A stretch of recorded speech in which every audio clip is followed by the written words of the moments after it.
Story with Binaca. सुनिए कहानी Binaca की जुबानी।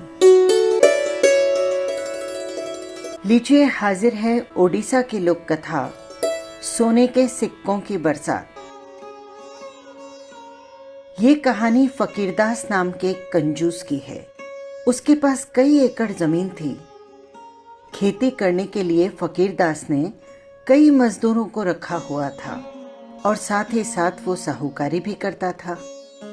लोगों को कर्ज देकर फकीरदास उनसे मोटा सा ब्याज ऐंठता। उसकी कंजूसी ने भी धन जोड़ने में उसे काफी मदद की थी। इस तरह से वो गांव का सबसे धनी व्यक्ति बन गया। फकीरदास के लिए सिक्कों की खनखनाहट दुनिया की सबसे मधुर आवाज थी। रात में वो अपने बिस्तर पर काले रंग का एक संदूक लेकर बैठता जिसमें वो अपने दिन भर की कमाई रखता था।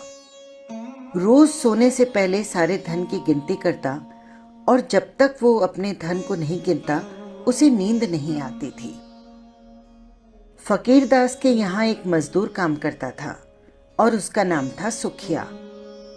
सुखिया का परिवार फकीरदास से मिलने वाली रोज की मजदूरी पर ही पेट भरता। लेकिन लालची फकीरदास जेब से रुपया निकालकर कभी भी खुश नहीं था। वो पैसे खर्च न करने के लिए बहाने बनाते रहता।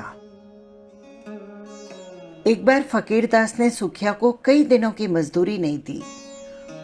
उसकी पत्नी और 5 बच्चों के भूखों मरने की नौबत आ गई। सुखिया दौड़ा दौड़ा फकीर के पास पहुंचा और हाथ जोड़कर गिड़गिड़ाने लगा, मालिक मालिक मेरी मजदूरी दे दो वरना मेरे बच्चे मर जाएंगे। कल आना, कल। अभी कुछ नहीं दे सकता मैं, मुझे हिसाब करना बाकी है। पहले तुम्हारी पूरी मजदूरी निकालूंगा और तभी मैं तुम्हें कुछ दे पाऊंगा। कम तो दूंगा नहीं ना। फकीरदास ने हाथ हिलाते हुए कहा और उसे बाहर का रास्ता दिखा दिया। मालिक मालिक मैं हाथ जोड़ता हूं, मुझे केवल 1 दिन का मेहनताना दे दीजिए ताकि मेरे बच्चों का पेट भर सके। सुखिया गिड़गिड़ाया, अरे कहाँ ना, कल आना। मेरे पास क्या बस यही काम रह गया है? चलो बंद करो ये अपना रोना धोना और जाओ यहां से। कहकर फकीरदास वहां से चला गया। उसके बाद वो सीधे अपने पुराने नौकर के पास जाकर पहुंचा और बोला, मुझे पता चला है कि जंगली सुअर मेरी फसल को खराब कर रहे हैं। खेतों की निगरानी के लिए आज रात मुझे जंगल जाना होगा। नौकर ने कहा, मालिक आप किसी को साथ लेकर जाइएगा, अकेले में जाना ठीक नहीं है। मूर्ख हो तुम, किसी को साथ लेकर गया तो उसे मेहनताना नहीं देना पड़ेगा। चिंता मत करो, मैं किसी ऊंचे पेड़ की मचान पर बैठूंगा। आधी रात हो चुकी थी। फकीरदास बरगद के पेड़ पर बनाई हुई मचान पर बैठा था। घुप अंधेरा और तरह तरह के जीवों की आवाजें आ रही थी। फकीर ने देखा कि बरगद के पेड़ के नीचे एक और अचानक हल्का सा प्रकाश बिखरने लगा है। उस रोशनी में न जाने कहां से एक ईश्वरीय आभा बनने लगी। फकीर अपनी आंखों पर विश्वास नहीं कर पा रहा था। ये सृष्टि के रचयिता भगवान ब्रह्मा थे जो एक मंच पर विराजमान थे और देखते ही देखते उनके सामने 3 और पुरुष प्रकट हो गए। 1 माह के बाद आज पूर्णिमा की रात हम फिर यहाँ इकट्ठे हुए हैं। अब आप मुझे अपने अपने क्षेत्र के विकास से अवगत कराएं। स्वर्गदूत, पहले आप कहिए, स्वर्गलोक के क्या समाचार हैं? ब्रह्मा जी ने पूछा। उनमें से एक पुरुष बोला, सब कुशल है ब्रह्मदेव और सभी प्रसन्न हैं। शुभ समाचार, अति उत्तम। नरकदूत, आप बताइए, नरक लोक में सब कैसा चल रहा है? ब्रह्मा जी ने वहीं पर बैठे बैठे दूसरे पुरुष से पूछा। कुछ विशेष नहीं है ब्रह्मदेव। नरकवासी अपने पापों का प्रायश्चित करके जल्दी से जल्दी वहां से छुटकारा पाने की प्रतीक्षा कर रहे हैं। इसके बाद ब्रह्मदेव ने तीसरे पुरुष की ओर देखा और बोले, आप बताइए पृथ्वी दूत, पृथ्वी पर क्या हो रहा है? हे देव, पृथ्वी के अधिकांश भागों पर लोग आनंदमय जीवन व्यतीत कर रहे हैं। बस नजदीक के गांव में एक गंभीर समस्या खड़ी है। वो गांव फकीरदास नाम के एक निर्दयी व्यक्ति के दुर्व्यवहार और कुकर्मों से प्रताड़ित है। अब उसके यहाँ काम करने वाले सुखिया मजदूर को ही ले लीजिए। 1 सप्ताह हो चुका, लालची फकीर ने अब तक सुखिया को उसका मेहनताना नहीं दिया है। उसका परिवार भूख से तड़प रहा है।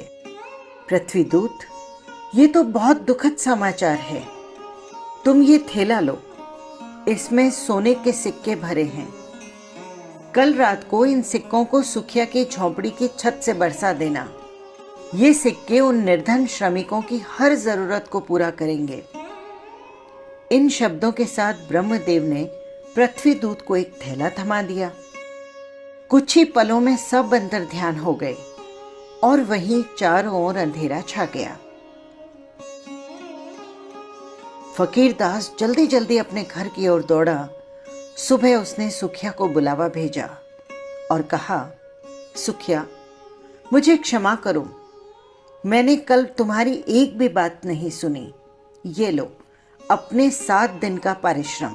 अच्छा सुनो, तुमसे एक आग्रह करना है। आग्रह नहीं मालिक, आप आदेश कीजिए, सुखिया ने कहा। फकीरदास के आचरण में अचानक इस बदलाव से वो बड़ा हैरान था। सालों बीत गए इस आलीशान घर में रहते, इस ऐशो आराम से अब मेरा मन भर चुका है। मैंने तय किया है कि अब मैं अपना साधारण जीवन बिताऊंगा, पूजा पाठ को अपनी शैली का हिस्सा बनाऊंगा। तुम एक काम करो सुखिया, तुम मेरे घर में जाकर रहो और मैं तुम्हारी झोंपड़ी में अपना घर बना लेता हूं। लेकिन मालिक, इस गरीब की झोंपड़ी में आप कैसे रह पाएंगे? मेरी चिंता मत करो भाई, प्रभु नाम जपूंगा और रह लूंगा। मुंह खड़ा सुखिया मालिक से कुछ न कह सका। कुछ ही देर में फकीरदास सुखिया के घर पहुंच गया और सुखिया अपने परिवार को लेकर फकीरदास के शानदार मकान में। फकीरदास बड़ी बेसब्री से रात का इंतजार करने लगा। पृथ्वी दूत की प्रतीक्षा किए बिना ही फकीरदास झोंपड़ी की छत पर चढ़ गया और उसने छप्पर में एक बड़ा सा छेद कर दिया। उसने सोचा कि इससे पृथ्वी दूत को सिक्के गिराने में कोई परेशानी नहीं होगी। समय बीतता गया, सुबह हो गई, लेकिन ब्रह्मा जी के दूत या सोने के सिक्के की कोई खबर नहीं थी। फकीर ने सोचा, पृथ्वी दूत व्यस्त होंगे, पूरी धरती वासियों का दायित्व सिर्फ उन्हीं पर ही तो है। हो सकता है सुखिया के लिए वो समय न निकाल पाए हों। फकीरदास हर रात पृथ्वी दूत का इंतजार करने लगे। उसे उम्मीद थी कि झोंपड़ी में एक न एक दिन सिक्कों की बरसात जरूर होगी और वो सबसे ज्यादा धनवान बन जाएगा। ऐसा करते करते अगली पूर्णिमा आ गई। देवताओं की बातचीत सुनने के लिए फकीरदास दोबारा जाकर उस मचान पर बैठ गया। वो जानना चाहता था कि पृथ्वी दूत ने ब्रह्मा जी के निर्देशों का पालन क्यों नहीं किया। आधी रात के बाद ब्रह्मा जी तीनों दूतों के साथ प्रकट हुए। स्वर्ग और नर्क की जानकारी लेने के बाद ब्रह्मा जी ने पृथ्वी दूत से पूछा, पृथ्वी दूत, क्या तुमने सुखिया के घर सोने के सिक्के पहुंचा दिए? क्षमा कीजिए ब्रह्मदेव, आपके आदेश का पालन करने के लिए मैं कई बार सुखिया की झोंपड़ी पर गया, लेकिन मैंने जब नीचे झांका तो मैंने देखा कि वहां पर सुखिया नहीं है। फकीरदास बैठा है और ऊपर की ओर नजर गड़ाए हुए है। मैं अदृश्य था, इसीलिए उसे दिखाई नहीं दिया। सुखिया की झोंपड़ी में फकीरदास, तो सुखिया कहाँ है? ब्रह्मा जी ने पूछा। मैं दुविधा में पड़ गया ब्रह्मदेव। इसके बाद मैंने सुखिया को ढूंढा।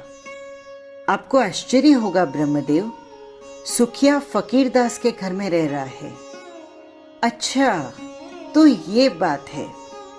फकीरदास को हमारी योजना की जानकारी मिल गई है, तभी उसने सोने के सिक्के के लालच में सुखिया को अपने घर भेज दिया और स्वयं दीनहीन झोंपड़ी में डेरा जमाए हुए है।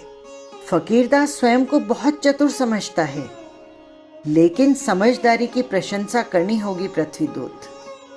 अच्छा ये बताओ, सुखिया का क्या हाल है? हे ब्रह्मदेव, सुखिया आरामदायक जीवन व्यतीत कर रहा है। फकीरदास के पूरे मकान में अकेले न रहकर वो अपने परिवार के साथ केवल एक कक्ष में रहता है। शेष बचे हुए कमरों में सुखिया ने कुछ बेघर परिवारों को आश्रय दे दिया है। फकीर के इस भव्य महल में एक विशाल बगीचा है जो अब तक खाली पड़ा था। सुखिया ने इसमें सब्जियां लगाई है जिन्हें बेचकर वो अपने परिवार का भरण पोषण करता है। अद्भुत! सुखिया ने ये सिद्ध कर दिखाया कि वो कितना महान व्यक्ति है। वो मिल बांट कर खाना जानता है। और दूसरी ओर वो लालची और क्रूर फकीरदास है जो अपने स्वार्थ के लिए किसी भी हद तक जा सकता है। उसके जैसे मनुष्यों की रचना करके मुझे लज्जा आती है, ब्रह्मदेव ने कहा।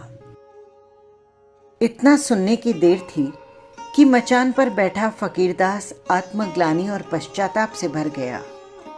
वो तुरंत मचान से उतरा और ब्रह्मा जी के चरणों में गिरकर बोला, हे ब्रह्मदेव, मैं ही हूं वो नीच मनुष्य फकीर। क्षमा करो ब्रह्मदेव, क्षमा करो। मैंने बहुत से पाप किए हैं। सुखिया के परोपकारों ने मेरी आंखें खोल दी। मैं अपने पापों का प्रायश्चित किस तरह करूं, आप मुझे बताइए। अपराध बोध का होना प्रायश्चित की ओर पहला कदम है। निर्णय तुम्हें लेना है। इतना कहकर ब्रह्मा जी तीनों दूतों के साथ अंतर्ध्यान हो गए। फकीरदास झोंपड़ी में लौट आया और गहरी सोच में डूब गया। अगले दिन उसने सारा धन निर्धनों को बांट दिया और सदा के लिए गांव छोड़कर पुरुषोत्तम क्षेत्र, जो कि पुरी का पूरा नाम है, वहां के लिए निकल पड़ा। और फकीरदास ने अपना शेष जीवन भगवान जगन्नाथ के चरणों में बिताया। ये थी लोक कथा।